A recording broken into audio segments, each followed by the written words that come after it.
This is Wake Up Sunday Morning, brought to you from Celebration Church in Barrie. We are an Anglican Network in Canada congregation. Good morning, I'm Derek Welsman here along with Pastor Brian McVitty. Delighted to be a part of your Thanksgiving Sunday morning. Toast, coffee, eggs, turkey leftovers, and a Wake Up Sunday morning, a great breakfast combination. Funny how we associate Thanksgiving with food. A roasted turkey with cranberry sauce, and for dessert, pumpkin pie. For many of us, that is the image we have for Thanksgiving.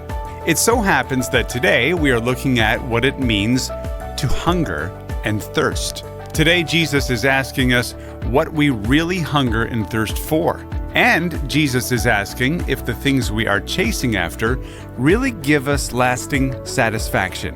Today we come to the fourth of the Beatitudes that reads, "Blessed are those who hunger and thirst for righteousness, for they shall be satisfied."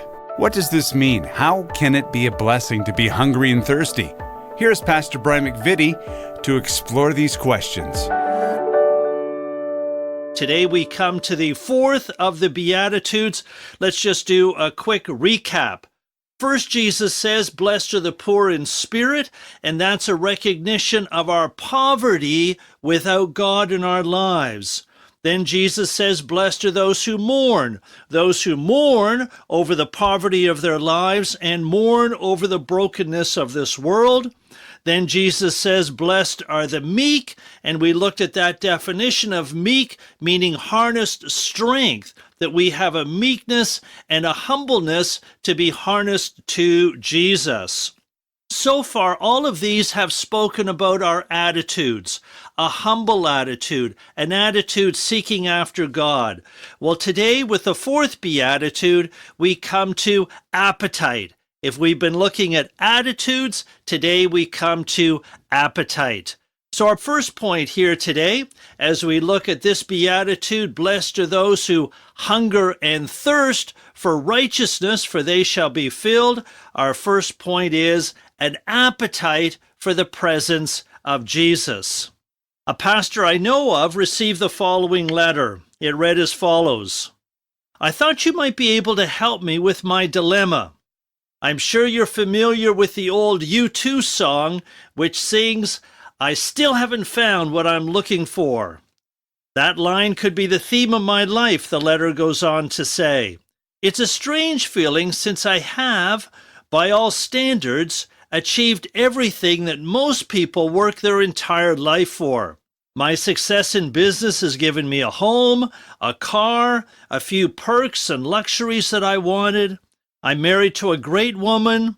I have 2 wonderful children that I enjoy, and I have good health. All of this came at a much earlier age than I figured it would take. The letter goes on, yet I'm just not happy as I thought I would be. To be honest, I'm often restless, I'm sometimes bored, I'm often very unsatisfied with my life. Sometimes at night I feel hollow and empty, and I keep thinking, there's got to be more to life than this. What do you think I should do? Well, that's a great question and a great, wonderful letter that was written to that pastor. Why do I feel empty and hollow inside when I've accumulated all these things that I wanted? A great question. There's an entire book in the Bible focused on this dilemma.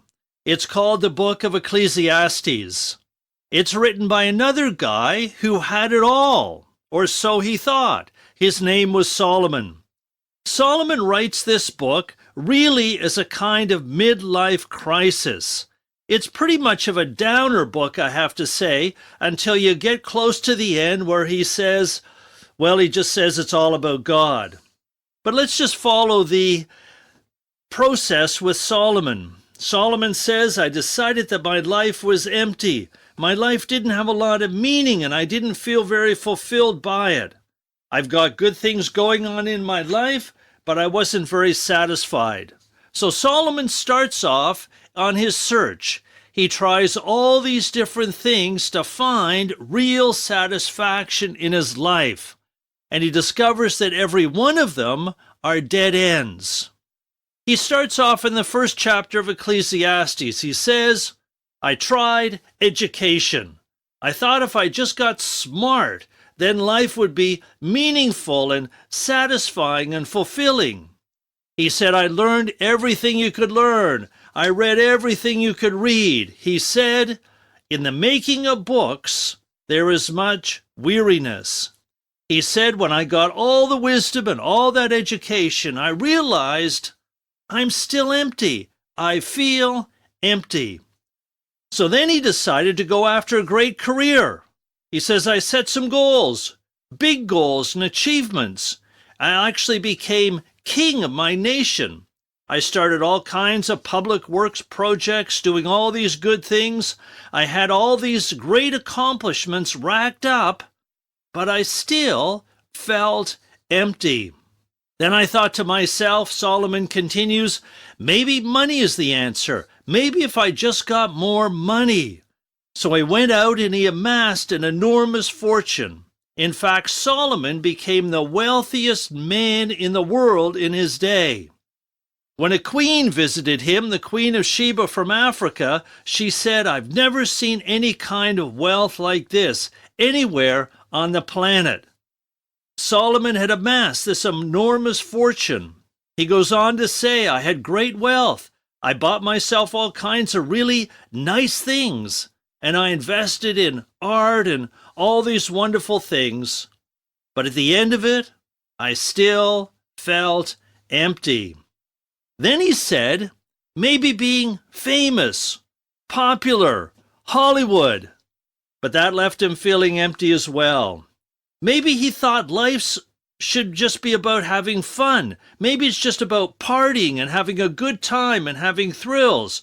So he said, I'll just let it all go, and he invested in wine, woman, and song, with the emphasis on wine and women. He said, I partied to my heart's content, but it still left me feeling empty. Then he said, what everybody says is going to give you satisfaction, it is a lie. He said that there's this hunger inside of me that was just not being satisfied. Have you ever gone to your fridge? I'm sure you've done this. You wake up in the middle of the night, you're hungry, you go down to your refrigerator, you open the door, and you just stand there and look at the contents of the refrigerator. You know you're hungry, but you don't know what you're hungry for. You look, and nothing is really appealing or satisfying. So you just stand there with the door of the refrigerator open, and you look. You know you're hungry, but you don't know what you're hungry for. C.S. Lewis says that there is inside of each of us a God-sized hole that won't be filled by anything else. C.S. Lewis goes on to say, if I find in myself a desire which no experience in this world can satisfy, the most probable explanation is that I was made for another world. Great quote from C.S. Lewis. So as we come to today's fourth beatitude, what is Jesus saying about this hunger and thirst? What is Jesus saying about appetites? Today's beatitude, the fourth. Blessed are those who hunger and thirst for righteousness, for they shall be satisfied. What does Jesus mean by that? What is this satisfaction that he's talking about? Well, Jesus in the Gospels actually has a lot to say about hunger and thirst. Let's just look at one of those passages. So please turn with me to John chapter 4. John chapter 4. In this passage, and there's much here that we can't discuss today, in this chapter, Jesus and his disciples have been traveling some distance. It's the middle of the day. They're hot, they're hungry, and they're thirsty. They stop outside of town at the town well. The disciples leave Jesus there, and they go into town to find lunch. Meanwhile, as Jesus is sitting there beside the well, a woman comes out to the well, and Jesus asks her for a drink, and they get into a fascinating conversation. First of all, she gives him some water from the well. Then in verse 13, Jesus says, Everyone who drinks of this water, meaning the water from the well, will thirst again. Jesus goes on to say, but whoever drinks of the water that I shall give him will never thirst. The water that I shall give him will become in him a spring of water welling up to eternal life. So the woman says to Jesus, Sir, give me this water that I may not thirst, nor come here to draw water again. So Jesus obviously here is speaking about a water that you don't put in a glass. This is a different kind of thirst that Jesus is speaking about and gives us a key clue to the beatitude that we're studying today. Meanwhile, in this same passage, John chapter 4, Jesus' disciples return with lunch. And then in John chapter 4, verse 31, Jesus says, Meanwhile, the disciples besought him, saying, Rabbi, eat. But Jesus said to them, I have food to eat of which you do not know. So the disciples said to one another, Has anyone brought him food? Jesus said to them, My food is to do the will of him who sent me and to accomplish his work. This gives us some key clues about hunger and thirst. What Jesus is speaking about here with the woman at the well in John chapter 4 and in the Beatitude and elsewhere in the Gospels is not water from a glass and it's not a burger from McDonald's. Jesus is speaking about an inner hunger and an inner thirst that only he is able to satisfy. A hunger and thirst for the presence of Jesus. Look at this Sermon on the Mount. So the Beatitudes, as you know, come at the very beginning of the Sermon on the Mount. We're told the setting here, all these people gathered around, listening and learning from Jesus. They had a hunger and a thirst for the presence, for the teaching of Jesus. This is a good picture, a good illustration of what Jesus is talking about in this beatitude. And so our first point, as we look at hunger and thirst for righteousness, our first point is that we have an appetite for the presence of Jesus. You're listening to Wake Up Sunday Morning from Celebration Church. Pastor Brian McVitty bringing us the first part of today's message on the Beatitudes. In keeping with today's theme, here is Bethel Music with We Are Hungry.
Anybody hungry in this place tonight? Come on, just lift your hands tonight. Just lift your hands. Let's just welcome him. Come on, lift your voice. Let's just welcome him tonight. Come on, every voice in this room, every voice, just begin to welcome him in. Usher him in tonight.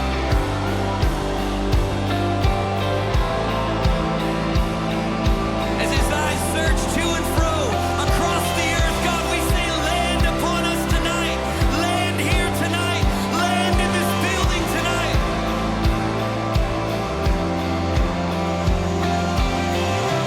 We lift our holy hands up. We want to touch you. We lift our voices higher and higher, higher to you.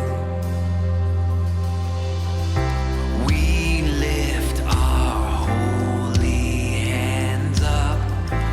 We want to touch you. We lift our voices higher and higher, higher to you. Come on, lift it up. We lift our holy hands up. We want to touch you. We lift our voices higher and higher, higher to you. We are hungry. We are hungry. We are hungry. We are hungry for more of you. Bethel Music, we are hungry. We'll get back to the hungry and thirsty Beatitudes in just a moment. Whether it's a birthday, graduation, or honoring a loved one, we all want to mark life's milestones in a special way, like putting them on the radio. Yes! For a donation of $200, you can sponsor an episode of Wake Up Sunday Morning. During your show, we will set aside time to celebrate that milestone or memorial with our listeners. You can get started on this terrific idea right now by leaving us a message on the Wake Up Sunday Morning Facebook page. This morning, Bishop Charlie Masters will be joining Pastor Brian to preach a message for Thanksgiving. Please join us. Celebration Church, 10:30 service time today, 460 Yonge Street in Barrie. Here's Pastor Brian McVitty with the second part of today's message. Blessed are those who hunger and thirst for righteousness, for they shall be satisfied. Point number 2, we also have an appetite for the mission of Jesus, for the mission of Jesus. The first week in this series on the Beatitudes, I began with an article from Forbes magazine. Forbes magazine posed the question to their readers: what is it that you desperately desire but can't seem to attain? What is it that you desperately desire but can't seem to attain? That's a great question. Now, Forbes magazine's readers are usually well-to-do, stock-invested business people. You wouldn't think that there's anything that they desperately want that they can't attain. And yet, as you may remember, the number one response to that survey question was happiness. They desperately desired happiness, but they can't seem to attain it.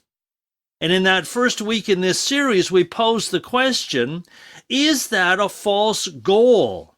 Is this the happiness trap? Are we setting the wrong goal when we're simply aiming at happiness? In my research, I came across another article. This is from the Journal of Positive Psychology. And it said that there are basically two types of people, which they described as number 1, pursuing happiness, and that seems to be what a lot of people are doing in North America. And the number 2 kind of person is pursuing a meaningful life. And then the Journal of Positive Psychology concludes, leading a happy life, the psychologist found, is associated with being a taker, while leading a meaningful life corresponds with being a giver. So there are those in life who are takers, primarily those pursuing happiness. And on the other hand, there are other people who are givers, and they're pursuing a meaningful life. So perhaps happiness is the wrong goal and will always leave us feeling unfulfilled. Recent research on what it takes to live to 100 years finds the following, and you can find this on YouTube. What does it take, or what do they discover as commonalities for those who have lived to 100 years? Number one, they have a purpose in life. Number two, they're involved with people. Number three, they have an active faith. So when psychologists speaking about a meaningful life, or a life of significance, a purpose, I want to speak about mission, about being on mission with Jesus. Now, a moment ago, in our first point, we talked about having a hunger for the presence of Jesus, how the crowd surrounded Jesus for the Sermon on the Mount in order to hear from him. They had a hunger and thirst for his presence, for his teaching. Well, notice what happens immediately after the Sermon on the Mount. Look at Matthew chapter 8, verse 3. Jesus immediately heals a leper, one of the outcasts of society in the time of Jesus. Jesus heals a leper. Chapter 8, verse 5, he then goes on to heal the servant of a Roman centurion. Then immediately after that, chapter 8, verse 14, Jesus heals Peter's mother-in-law, who was sick with a fever. Immediately after the Sermon on the Mount, after teaching on the Beatitudes, Jesus is on mission. Jesus is demonstrating for us what it means to have this hunger and thirst for righteousness. He is showing us, he is demonstrating what this looks like. It's sharing the Word of God. It's showing the love of God. It's advancing the work of God in this world. But there's even more here after the Sermon on the Mount in Matthew chapter 8. Notice that it mentions specifically that Jesus touched the sick. Yes, he didn't just heal them, but he touched them. Chapter 8, verse 3, Jesus touches the leper, which was unheard of. And then in chapter 8, verse 15, the other healing miracle, Jesus touches Peter's mother-in-law. I think this is so significant that Jesus not only heals them, but he touches them. He shows his personal connection and his compassion for each of these individuals. Jesus is on mission. Real, lasting satisfaction comes when we are on mission with Jesus. Hunger and thirst for righteousness on mission with Jesus. A few weeks ago, on a Sunday evening around 9 o'clock, the front doorbell of our house rings. And I think to myself, at 9 o'clock on a Sunday evening, who would that be? Well, at the door, there was a fellow that I hadn't seen in about 40 years. And it was fascinating to get caught up with him.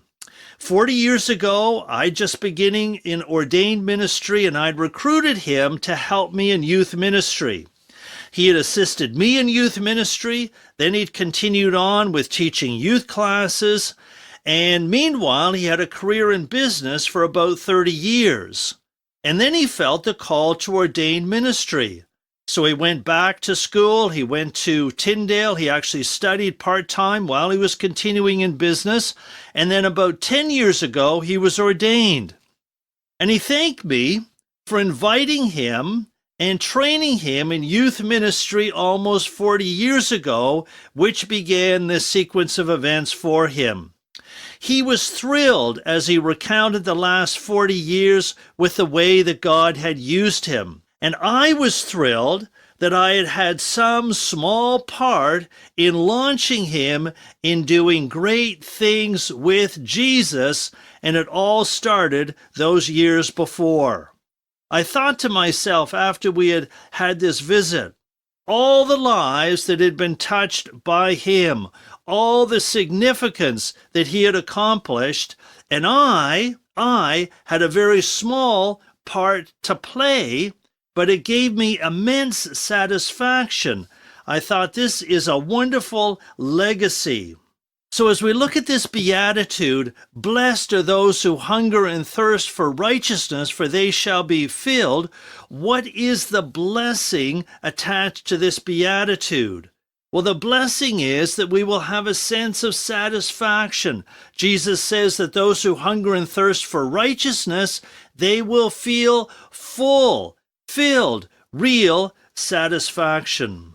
So being in the presence of Jesus, as the crowd was for the Sermon on the Mount, being on mission with Jesus, as we see Jesus demonstrate in Matthew chapter 8, this is going to give us real, lasting, inner satisfaction as we make a real difference in this world. This is what is going to fill us. This is the real blessing. Not the pursuit of happiness. That is a trap and a false goal.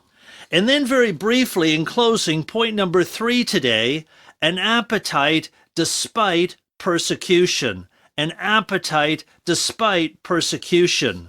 Just in closing, as we leave this beatitude, I want you to look ahead towards the 8th beatitude, the last beatitude, and notice that the word righteousness is used in both of these beatitudes.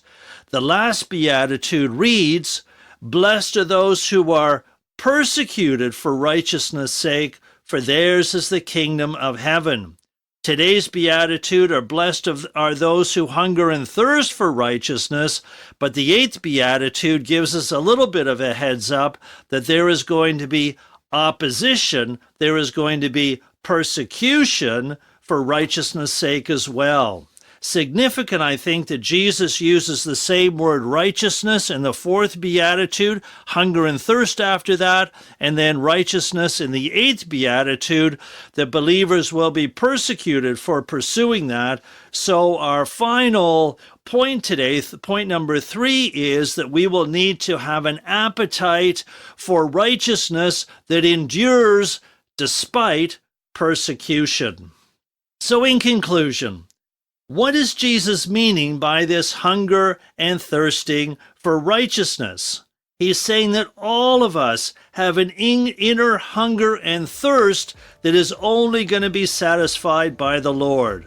First of all, we all have an appetite for the presence of Jesus, and only He will be able to meet that appetite. Secondly, we all have an appetite for the mission of Jesus to do significant things with our lives. And then thirdly and briefly, we will need to have an appetite that endures despite persecution, and we will say more about that in a couple of weeks. Pastor Brian McVitty wrapping up today's message on the 4th of the Beatitudes. Blessed are those who hunger and thirst for righteousness, for they shall be satisfied. You're listening to Wake Up Sunday Morning from Celebration Church in Barrie. We trust that you will be attending your own church today, but if you are new to the area or you are searching for a Bible-based, Christ-centered place to worship, we want to invite you to join us at Celebration Church. Service time is 10:30 and we are located at 460 Yonge Street. And if you have never in your life met a bishop, today could be the day. Bishop Charlie Masters will be at Celebration Church today preaching his Thanksgiving message. Come meet the Bishop of the Anglican Network in Canada. We depend on you to support these radio broadcasts. Please consider making a donation. Head over to celebrationchurchbarrie.ca and click on the Donate button. Your donations are completely tax receivable and much appreciated to keep this show on the air. I'm Derek Welsman on behalf of Pastor Brian and everyone at Celebration Church in Barrie. Have a blessed Thanksgiving Sunday.